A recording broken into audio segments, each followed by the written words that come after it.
দুনিয়াতে সবচেয়ে সুন্দর কিছু সম্পর্ক, আসলে সম্পর্কগুলা দুনিয়াতে পালন করলে আখিরাতে আমরা নেক আমল হিসেবে অথবা সঙ্গী হিসেবে আমরা পাবো। তো যে থাকিবে যাহার সাথে, সে কিন্তু আখিরাতে তার সাথেই থাকিবে। আল্লাহ রাব্বুল আলামিন বলেছেন, ভালোর সাথে থাকলে ভালো, খারাপের সাথে থাকলে খারাপ। যে খারাপ করবে তার জন্য খারাপ, যে ভালো করবে তার জন্য ভালো।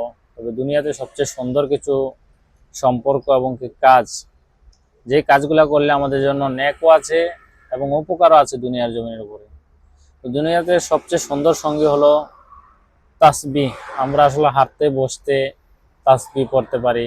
যদি তাসবিহ ছড়াও না হয় তাহলে দেখা গেল সুবহানাল্লাহ, আলহামদুলিল্লাহ, আল্লাহু আকবার এরকম তাসবিহ পড়তে পারি। অথবা সাল্লাল্লাহু আলাইহি সাল্লাম, আমরা হযরত মুহাম্মদ সাল্লাল্লাহু আলাইহি সাল্লামের দুরূদ শরীফ পাঠ করতে পারি। দ্বিতীয় সবচেয়ে বেশি সুন্দর হলো কোরআন তেলাওয়াত। কোরআন তেলাওয়াত আমরা পড়তে পারি, যা দুনিয়ার ভিতরে পঠিত অথবা পাঠকৃতর ভিতরে কোরআন তেলাওয়াত হলো শ্রেষ্ঠ ইবাদত। সবচেয়ে পবিত্র ভালোবাসা হলো আল্লাহর উপরে ভরসা রাখা, আল্লাহকে ভালোবাসা। এর উপরে আর কোনো ভালোবাসা থাকতে পারে না। আল্লাহকে ভালোবাসা হলো সর্বোত্তম ভালোবাসা। আমরা দুনিয়াতেও কাম্য, আখিরাতেও সাফল্য। সবচেয়ে তৃতীয়ত হলো সবচেয়ে বড় হৃদয়বান। ইমানদাররা হলো সবচেয়ে বেশি বড় হৃদয়বান। তাদের হৃদয়ে আল্লাহর বিশ্বাস থাকে, বিশ্বাসের দৃঢ়তা থাকে। চতুর্থ সবচেয়ে খাঁটি ভালোবাসা সৃষ্টিকর্তার প্রতি ভালোবাসা রাখা। চতুর্থতম ভালোবাসা হলো সৃষ্টিকর্তার প্রতি ভালোবাসা রাখাই হলো সর্বোত্তম ভালোবাসা। পঞ্চম হলো সবচেয়ে সুন্দর অশ্রু। চোখের পানি হলো আল্লাহর ভয়ে যে ব্যক্তি কাঁদে, রাত নাই দিন নাই আল্লাহকে ভয় করে এবং কি তার আল্লাহর ভয়ে চোখের পানি পড়ে, ওই চোখের অশ্রুই সবচেয়ে বেশি উত্তম এবং কি আল্লাহ তাআলা পছন্দ করেন। সবচেয়ে বড় সাহস হলো আল্লাহকে ভয় করা।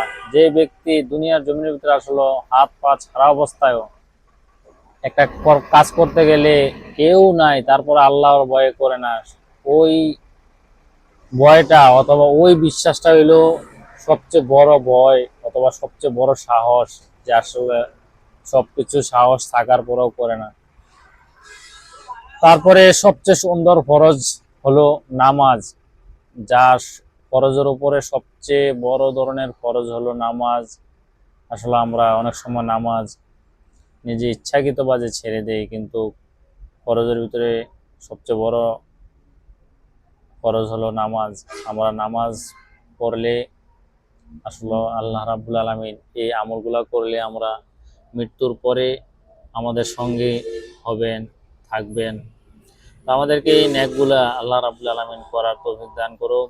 আসসালামু আলাইকুম।